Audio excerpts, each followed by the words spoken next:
Le point de départ, c'est qu'il existe en France à peu près 150 000 ruptures de couples avec enfants annuellement, et que ces ruptures donnent lieu à un fort contentieux, d'abord sur la garde des enfants, bien sûr, mais aussi sur le paiement et sur le calcul de la pension alimentaire. Depuis 2010, le ministère de la Justice a instauré un barème indicatif des pensions qui ne prend pas en compte l'impact du système socio-fiscal. La question qu'on s'est posée, c'est celle de la juste répartition du coût de l'enfant entre les parents, une fois pris en compte l'impact du système socio-fiscal, c'est-à-dire des prestations sociales que l'on reçoit et des économies d'impôts que nous permettent de faire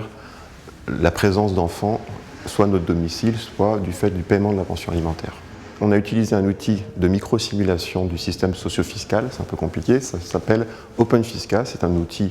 qui est mis à disposition du grand public aujourd'hui sur un site dédié et qui nous permet de simuler tous les transferts socio-fiscaux dont bénéficient les parents du fait notamment de la présence d'enfants. Ce qui émerge comme résultat, c'est que premièrement évidemment les deux parents lorsqu'ils se séparent perdent en niveau de vie,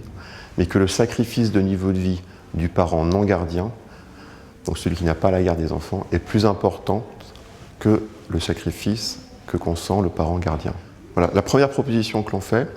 c'est de changer le barème proposé par le ministère de la Justice. C'est sans doute ce qui est le plus simple à faire, mais pas forcément le plus pertinent.